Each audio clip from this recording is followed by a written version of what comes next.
to words that go up before all the words, and then from there we take it in explanation of what we're doing. But sí, because we edit through from the Conseil Traditionnel Kanienkehaka, and then we are talking about the important things of the corn and moon and very important things that today we're going to. So thank you, President. All right, well, That's the French group. Il y a quelqu'un qui comprend pas le français, je vais vous parler en fait. Oui, c'est ça. On va faire une traduction chuchotée. Si quelqu'un ne comprend pas l'anglais. okay, well, on a good way to joke was no serious married. The people see you just how looking at just being soft. Deci nu vreau de pe lângă care eu găsesc. Ia ti sotto ascoltando per rapporto ma ia ti sta si un sale che non puoi stare non sei. Deci nu vreau de quei zi che ne per la guerra da fuego o quasi di un sopra. Deci nu vreau de ia ti sotto con ham there da una hexta che kan du leader di ava quei. Io che am tegen ma tamda o un hexta because the stuff in the room. Tamda o un hexta le asa ti pa stare de Kanienkehaka.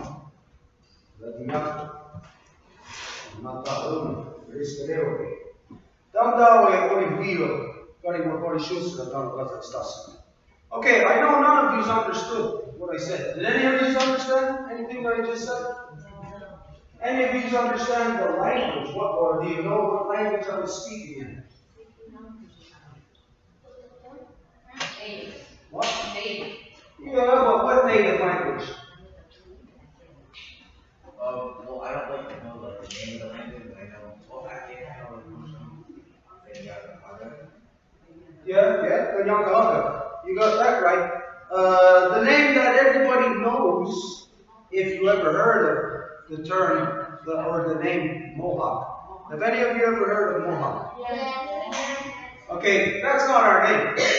Our real name, the real reference to us, is Kanienkehaka.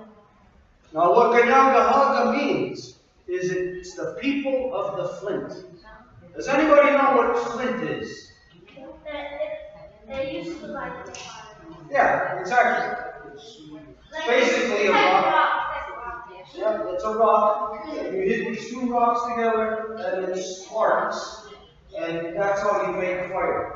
We are called the Kanienkehaka because we are the people who spark the fire of the great peace.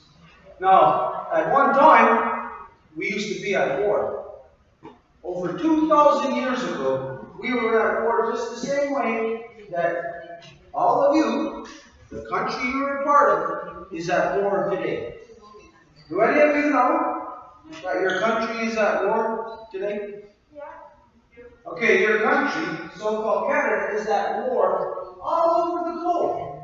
In countries all over the world, they're waging war. We used to do this. Just like when you're a little kid. I don't know if any of you have experienced this. You may have seen it. Maybe you see little kids playing, maybe babies, and one baby takes the other baby's toys. And you see that one baby maybe gets mad and cries and maybe hits the other baby. Well, and then until the baby is shown by its mother that no, you don't do that. You're supposed to share. And so that baby learns from its mother. It's taught to share its toys, taught to be peaceful, taught to get along with others. And so, just like a child, when you're a little baby, that's when people are at war. So your country is like a little baby right now. It never grew up. It's still at war. Because to come into peace, it takes knowledge. You have to be a grown-up. You have to be an adult to know how to wage peace instead of waging war. Now, I know that everybody today, you're taught everything about war. How many of you play video games that has something to do with war? Okay. Yeah. I know you learned this at a young age. How many of you play games that teaches you about peace? you about peace? Well, that's good then, if you have games that teach you about peace. Okay, so most everybody is learning about war because of the video games, the movies, stuff like that, and now you see it in the streets. You see it in your schools even. How many of you have seen bullies? Okay, bullies are dumb people. Bullies are stupid people. That's what they are. Because all they know how to do is to hurt people. Now, to hurt people means that you are not a good person. You are a bad person if you are hurting people. Now, how many of you want to be a bad person? How many of you want to be a good person? Okay, so then to be a good person, you have to treat others good. If you expect to be treated good, if you want to have peace, if you don't want to be always fighting, if you don't want to always be having trouble, go home with a bloody nose, go home and your mother says to you, "What's the matter? How come your face is all straightened up? Why are you bleeding?" If you don't want that to happen, then you have to learn how to be a peaceful person. Okay, so each of you, we are all born of our mothers. And to be born into this world means that you have to be in a peaceful circumstance. There can't be bombs dropping. Imagine if your mother is pregnant and she goes to the hospital and there's bombs dropping on the hospital. What would happen to your mother?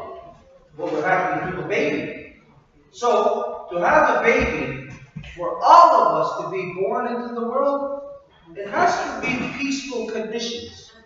It has to be in such a way that your mother is not going to be under stress or under strain. Because if your mother is pregnant, if she's carrying a baby in her belly, and she's under strain, she's always under stress, maybe somebody's always around her, yelling at her, or maybe somebody's always arguing with her, that puts stress on your mother. If your mother's at stress and there's a baby in her belly, that stress goes right into the baby. So if the mother, while she's pregnant, if she's angry, that's going into the baby. If she's happy, that's going into the baby. And so you can see how important it is for you to make things peaceful for your mother. To make things comfortable, where your mother doesn't have to worry about stress, or she doesn't have to be stressed out about you fighting, or about somebody picking on you, or being just being bad. If you're good, your mother doesn't have to worry. You make your mother happy. Now, how many of you make your mother happy?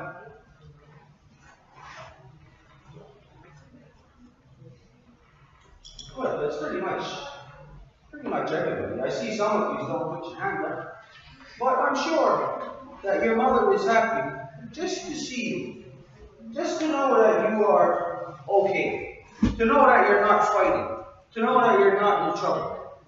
This makes your mother happy. Now, each of us, this is our number one job in the world. To make our mothers happy. That's your job. Now, as you know, for the young boys, you know that your mother, you refer to her as a woman, right? A lady, a female, a girl. These are all references to women. But this is not the way that we reference the women in our nation. We do not call them women. We do not call them girls. We don't call them ladies. We don't give any references like that. Female. You think of in your society, let's see, how many different references? Girl, lady, female, woman. What other references there? Can anybody think? Okay, so there's 4 references to what you are. How many references is there to what you are? A guy, a boy, a man. What else? Male. So there's 4 there too. There's probably others that I can't think of right now. So you have all kind of references to each other, and we don't have those references in our language, in our nation. Does anybody know here? Does anybody know what we refer to? What we refer to you as? As life giver. So up until now, you've known yourself as girls. Did you ever know yourself as life giver? Did anybody ever tell you that you were a life giver? Never heard that? Any of you girls in here ever hear? Did anybody ever tell you that you are a life giver?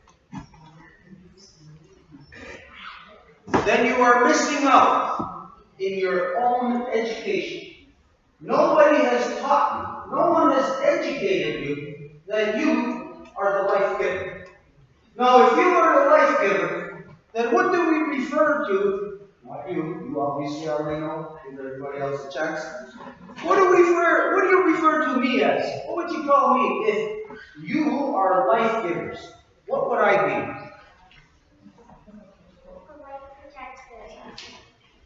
A life protector. Anybody ever tell you that you're a life protector? Did you ever hear that? Never. Any of you guys, did anybody ever tell you that you are a life protector? Did you ever hear that from anywhere else? Okay, so it makes things a little bit different. You're a life giver. You're a life protector. What are you supposed to protect?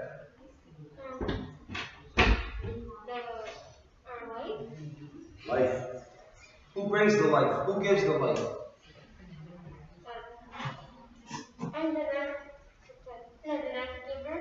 The life givers. So, are guys supposed to bully girls then? Are they supposed to call girls names?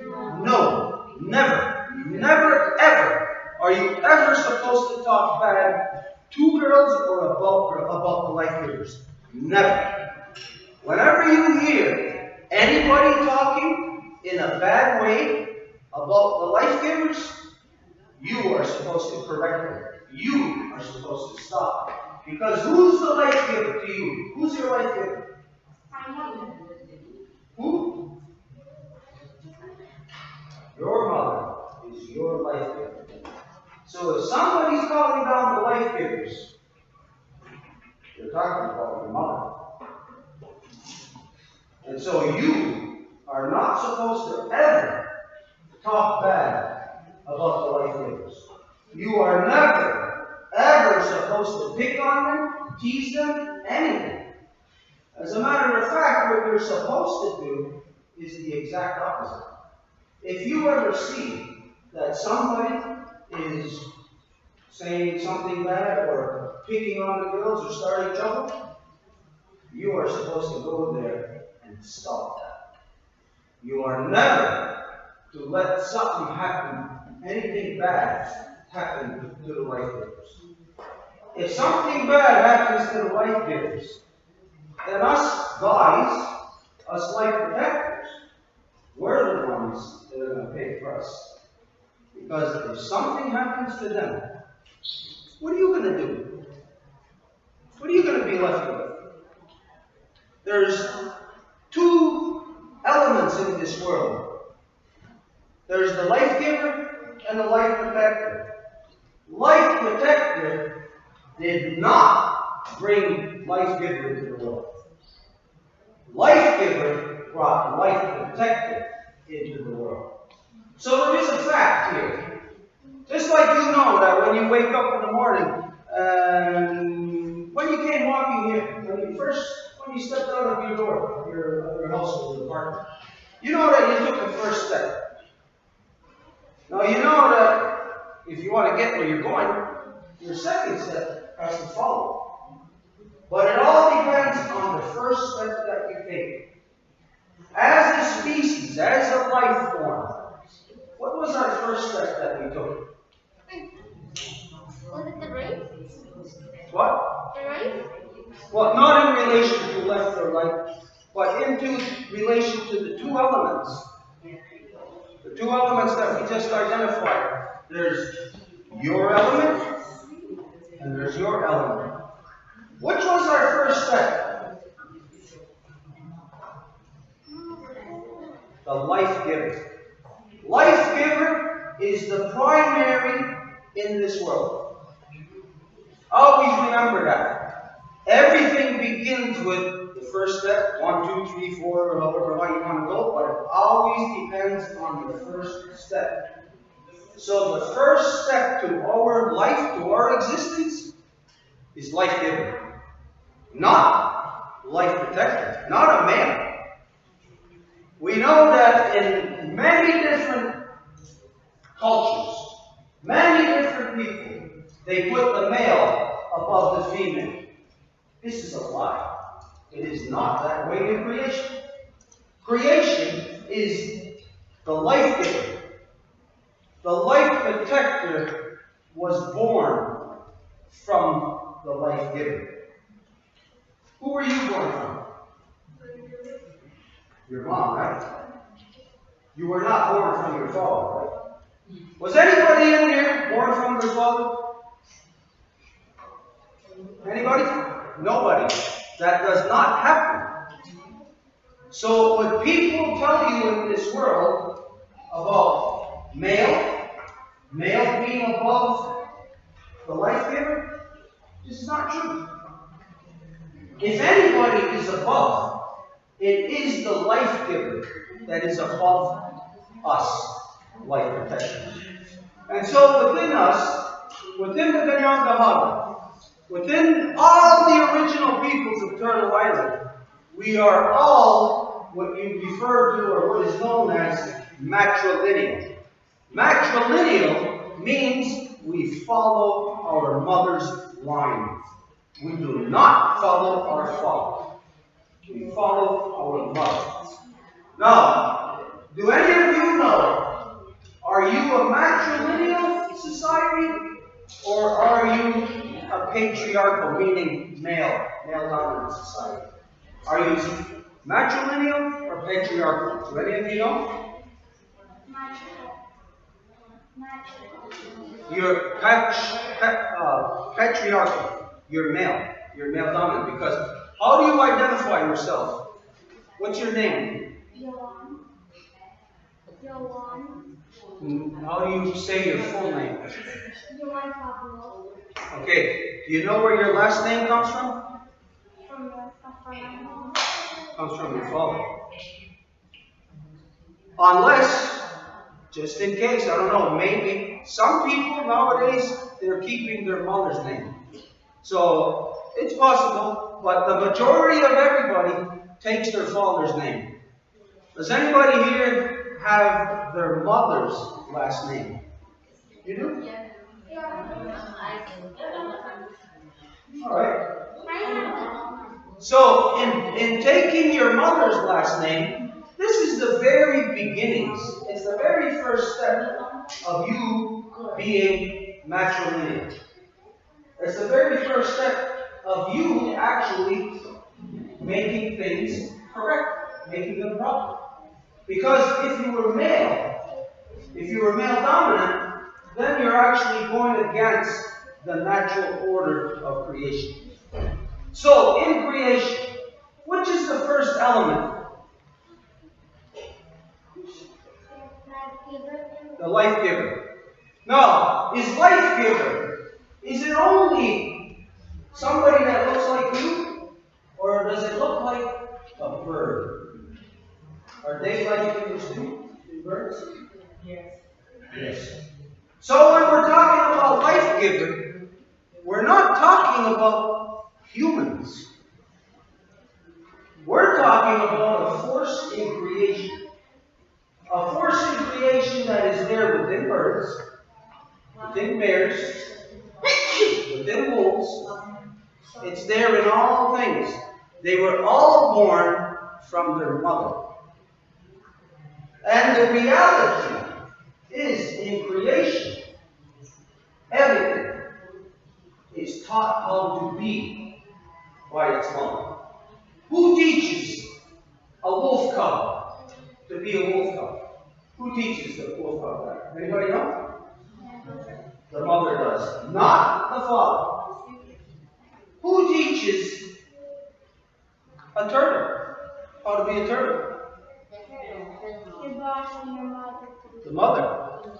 And so all things. What's your favorite animal? Dog? That's what you said, dog? Okay. Who teaches dog puppies to be dogs? The dog's mother. Just as us. Who teaches us how to be human? Is our mothers. So, if you are matrilineal, you are getting taught by your mother. If you are patriarchal, male dominant, you're getting taught by your father. And you know what the father teaches in this world? The father teaches in this world war. How to be at war. Because all the people of the world, all the people who have traveled here to my home, everybody's come from somewhere else. None of you are actually from here. You may have been born here, but your parents, everybody, your grandparents, they all come from somewhere else. Now, everybody that has come here from around the world, they are all male dominant. They have all been in non-stop war for at least the last 2,000 years. At least. Male dominance is war. When you grow up in it, you won't see it.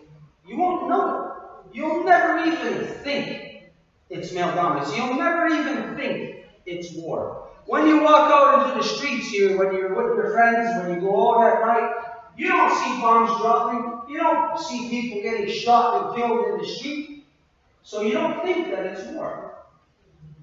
But so-called Canada is waging war in other countries. Actually, in most of the countries where you originate from, where your parents come from, where your great-grandparents come from. Canada is in most of those countries waging war there. So your parents, your bloodline came here because there was war in your homelands. And you came here to my land, the only place on the planet where people have attained peace. Nowhere else on the planet has peace been created amongst people.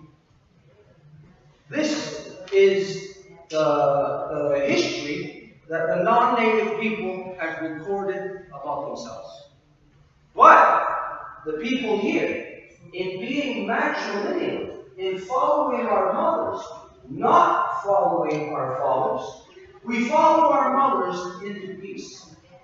Now, peace means a lot of things, but first and foremost, it means knowledge. Because again, we go back to that bully in the schoolyard. Again, a bully is a dumb person because they cannot think. They resort to hitting. They resort to violence. A person with a brain thinks. They talk. They talk to the other person and they find out, what's the problem? What's wrong? Why are you like that? Or maybe I am maybe not being nice to you or whatever. But through talking is the only way that peace is attained. And so this is what our mothers have told us. This is what our mothers have shown us. That when we were at war, there was a woman who stood on the warpath. And when I say we, there was 5 nations that make up the people of the Longhouse. This is the symbol of our 5 nations.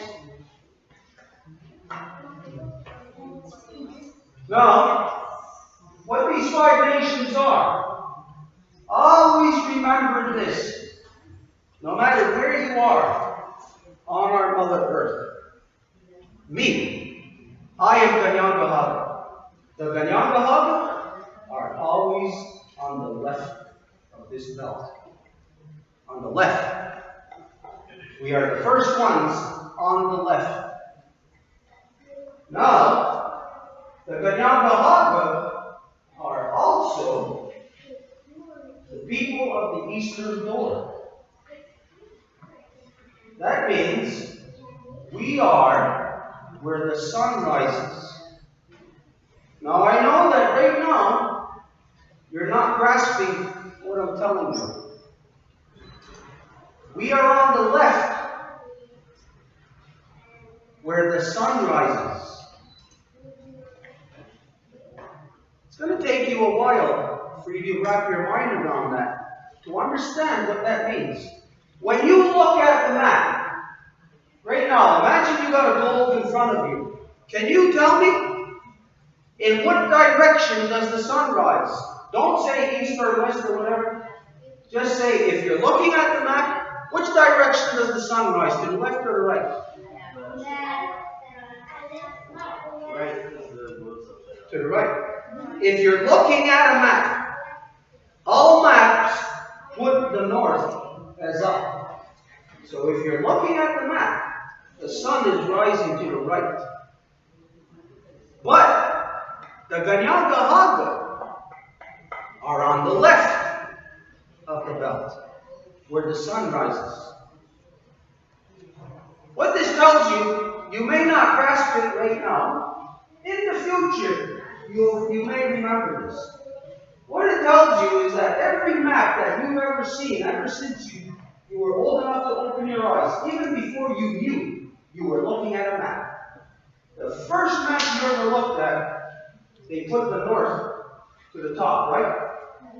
Does everybody see maps like that, where the north is top? Does anybody ever see a map where the north is pointing down? No, you did not. You know where you would have to go to see a map where the north is on the bottom? You would, where? Where? A stranger? Treasure. Yeah, pay attention. You're not even answering the question. Nobody has ever seen a map where north is on the bottom. None of you who are alive. Where you would have to go is not to a place, but to a time. Back in time. Because there is a fact that all non-native people, meaning everybody who's not native from here, Carolina, all non-native people, all used to draw their maps with the north being at the bottom. Something changed. So just imagine now if you're looking at everything upside down from the way that it's supposed to be. Just imagine, like, all of a sudden you turn upside down. Are you going to be able to understand what you're looking at? Are you going to be able to know, to figure it out, that if you're upside down, that if you wanted to go left or right, that now you actually have to go the opposite direction? There's a lot to understand in when you are taught something, like if you're taught something goes to the left, and then all of a sudden you find out that it's not that way, that it actually goes to the right. Your brain is going to be continuously thinking that it's to the left, but it's actually the other way. So, everybody on earth has a false perception of direction, false perception of up and down. What else? If you have a false perception of up and down, what other perception is false? Anybody know? Your perception of left and right. Because right now, if I was upside down, now my left would be on my right side. So if somebody told you to save your life, quick, hurry up, go to the left, you'd be going to the right, and you would die. If it was to save your life. Okay, so there is a lot of things here that are the exact opposite from the way that you know it to be. Here within our people, what allowed us to become people of the great peace was our diet, the way that we ate. What's your favorite food? Okay, what's your favorite food? What? What? Meat? Okay, what's your favorite food? Pasta? He said popcorn. Popcorn is your favorite food? What's your favorite food? Popcorn too! That's your favorite food. Okay, let's move on. Favorite food? Favorite food? Come on, guys. You know your favorite food? Favorite food? Favorite food? What? Sushi. Okay, most people eat, they don't eat that good. When you hear people, younger people, most everything that you're eating is pizza, hot dogs, hamburgers, that kind of stuff. When you're eating that stuff, you're literally putting garbage into your body. So if you're putting garbage into your body, you're going to be garbage. You have to eat good food in order for your body to function good, in order for your mind to think properly. You have to have good food in your body. Now, the food that people eat today is, like you said, it's all garbage. How many of you drink soda?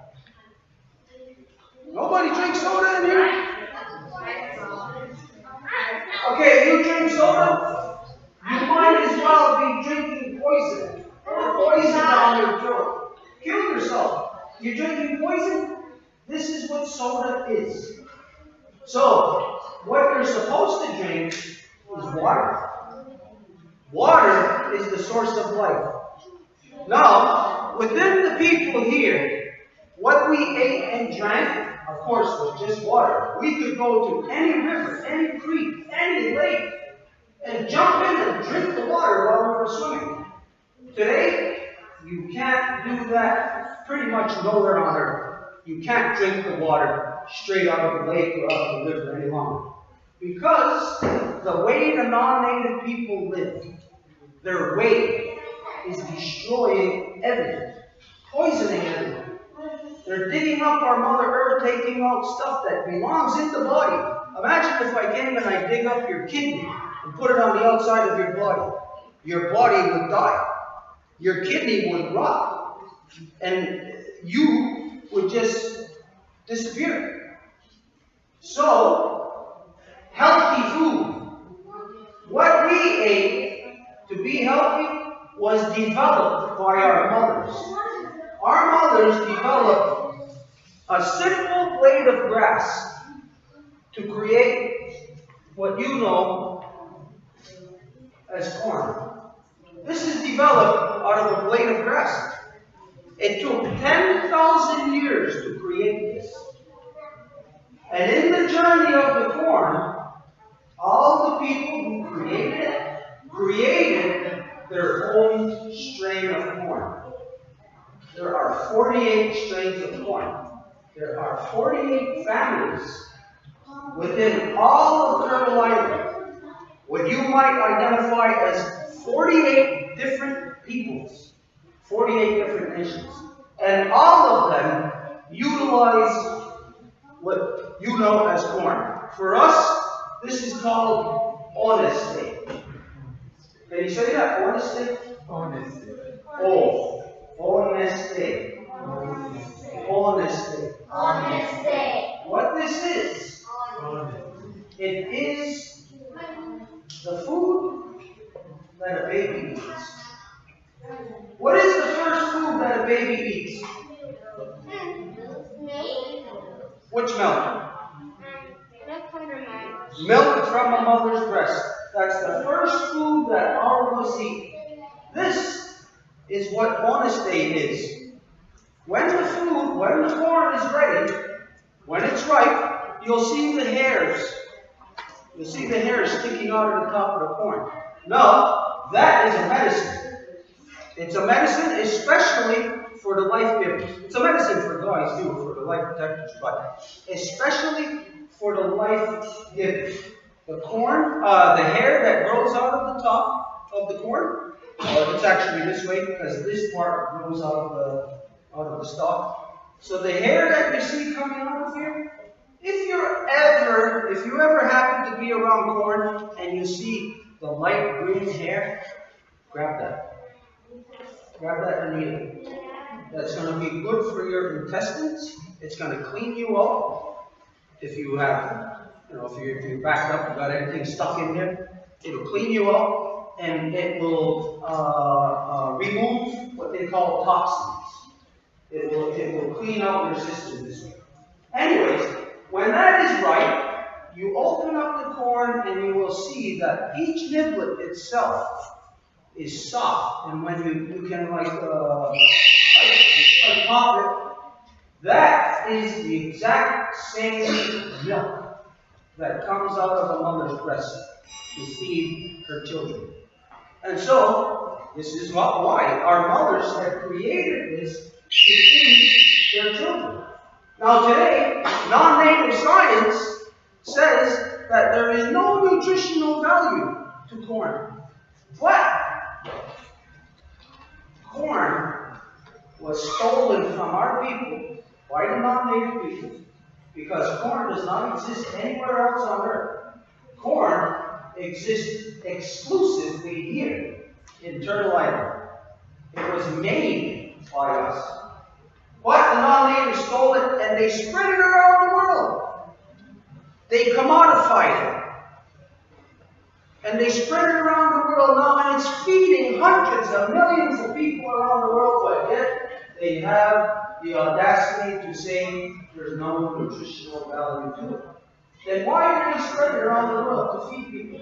Why do they spread it around the world even now to make fuel? This is the power that our mothers had. Now, our mothers made a natural food. That's matrilineal. It's conducive with creation. Male dominance creates unnatural foods that is not conducive with creation. It creates greasy burgers, greasy pizza, greasy whatever else, junk food. All the things that make you unhealthy, give you an unstable mind, and turns you violent. It actually puts you on the path of war. The way that male dominance has altered, changed food, changed the way that we eat. So the corn is what enabled our people to be in peace, to live in peace. Now there's a lot of things to peace that has to be done. Elders have to do things for you kids. We have to guide you so that nothing bad happens to you. Do any of you want something bad to happen to you? But there's a fact here that all of you want to just do what you want to do. Many times you don't listen to your parents. So, if you want to be happy, you got to listen to your parents. If you want to not get hurt, you have to listen to your parents. So in peace, there's a lot of stuff that parents have to do. They have to provide you with good food so that you have sound body and sound mind. When you have sound body and sound mind, you're going to make sound decisions. You're going to make peaceful decisions. So, right now what we're going to do is we're going to share with you what our elders used to do with us. They would take the corn, and of course we eat the corn, but of the corn husks and these things, we would make toys. For the little kids, they would make little dolls. that are not just like the dolls that you see in stores today, but the little dolls that actually have a life to them. Because they are created by our mother for a very specific purpose. They're not created to sell, to make money so they can sell 1,000,000 Barbie dolls and make millions of dollars off of children. This is a corruption. This is something that you don't know right now is a corruption, but you will come to see as you get older. Many corruptions that compromise your health and safety. That adults actually compromise your health and safety. Okay, so he's gonna show you what you're gonna do here. You're gonna make these little dolls, and at the end, we're gonna look at and compare who and what is the best one, what is the best looking one. So Raphael's gonna share this with you now.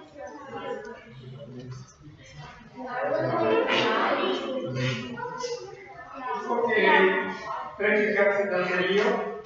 First of all, no, we have to thank him. You remember how we say thanks in Kanienkehaka language? Nyawa. Nyawa. Nyawa. It's with an N. Nyawa. And when you know, like when somebody says thank you, you're supposed to say, for us, it's quite simply a yo. Because to say you're welcome implies that the person has to say thank you. The reality is, you are supposed to be doing good things for her, and everybody's supposed to be doing good things for each other. Where you're not, that's not required for you to say thank you. Because it's what's supposed to be done. If you do what is supposed to be done, there is no need to say thank you. Because when somebody does something good for you, you're supposed to do something good in return for them. You're not supposed to just take. Because that's like a reverse bully. Anyways, okay, so for us, when we made these corn husk dolls, which we're going to do now, this was something that we utilized not only to play with as kids play with them, but we also use them in ceremony. Because they are a living thing. They're not plastic. You see this part of the corn? That's a living thing. You may think it's dead right now because it's off of the corn. It's no longer in the garden. But this still has a life force. Now when you make something out of something that has a life force, it carries that life force with it. And so, when you're making your dolls, you think about the life force. You think about all the good things you're supposed to do for each other, all the help, and you think the guys, how you're supposed to be life protector, looking after the life givers. Think about this when you're making your corn husk. Okay, we have our Goa. Then, first of all, is there anyone here have already done a front door 2 or 3 weeks ago? You and you? Yeah. And not you. We're going to make a different one today, right? So if you already made one, I'm going to show you the most basic technique. So if you can add what you already learned, it's going to be great. But the most important thing to remember here, yes, one question? One question? One question? Okay. So, the question? So, the most important thing is to remember that these materials, all materials that we're using today, they are all natural. They are not plastic on it. So, it's also a nice way to give thanks to the creation and not pollution. We use plastic when you have a toy and it breaks. The little plastic pieces, stay there and pollute. Sometimes the birds can come and try to eat them and they die. If something happens with your cornrow, you just leave it there, and if anyone grabs it, he's not gonna die because it's all natural. So today we're gonna do it the most natural way, okay? And of course, it's a very simple abstract form that we are doing. So it's very easy. I'm going to show you what we need, and we're going to split up later in groups of maybe 4. Maybe one person can help us to gather the kids or participants, because we're wanting 8 of these or 8 or 9. You see this material here is now it's dry and it's not flexible. It breaks. But if you have some water, and pay attention to the other guys. We don't want to see that, okay? We don't want that work here.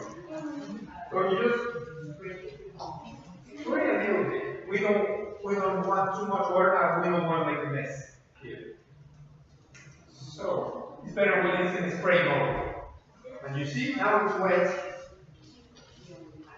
Once it's wet, it starts to get really soft, so you can manipulate it. Now it won't break. And the good thing about it, that it can keep the shape. So if I leave it like that and it dries, it's gonna be the final form. Okay? So in order to make a plastic basic doll, you need to tear down small part like this. You see? Tear it down. Another. You got it? Then you're gonna fold the rest. So you're gonna fold it like this. Is it easy so far? Is it the same way that you learned? No. So you fold it, and once you fold it, you're gonna try to make a kind of a neck. Go slowly so you can see. I'm gonna make another one here, just like you fly, and you try to make a neck. Yes? And you're gonna keep it in position in this first part. Remember? This first part. So you will take around the neck. See? I'll do it again. Good? Here. Again. And then you make the knot. Tight, really tight. So this is the basic shape. From here, you can start to let your imagination fly. Because this can either be arms, no, say hi, or maybe how do you call it, or I don't know, it's your imagination now. Okay? Then we need eyes. I'm gonna give you some pencils. Be careful because they really can hurt. Make 2 holes. Like click and click. And then I will add some seeds. They're not seeds, glue gum.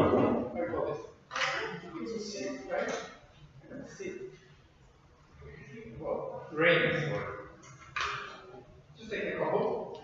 They're good. And if you ever have that bread problems, eat them. And they're gonna kill all the germs in your mouth. Even though it tastes really strong. So, when you make holes, you just place them inside. And you have the most basic form of a doll. I'm going to pass those to everyone. This is the most basic one. But even if you, as you can imagine, this was one of the first dolls that man ever made. First shapes. That's why it looks so ancient. Maybe, of course, the imagination of the man and the woman is big. So they could create any shape they want with some imagination. Of course, the other guys can try some other wilder things. But once it's dry, this thing is gonna be now it's still wet, but you gotta keep on shapes. And you can add some from here if you want to, and you have time. Add some legs. How? It depends on you. I'm gonna give you some scissors too. But either you have some legs, And from there, imagination is the limit. You get it? You want to do it? Yeah. You want to do it? So that's it. And you can, once you have it, we're gonna place them in the center to see how many different variations you can make on one single cornhusk. And for now, you're gonna remember the differences or different ways to create things.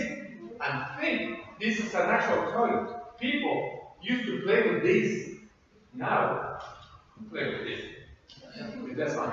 No. But really, kids, ancient kids used to play, especially Kanienkehaka Teachings and some other nations, ancient nations, they were the toys. So did you like it? Are you ready to do one? Yes. Okay, so maybe groups of 4 or 5 kids, because we're gonna give you one of these. Here, 1, 2, 3, 4.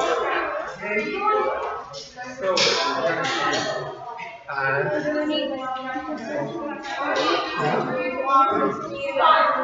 8 groups. We need 8 groups. 8.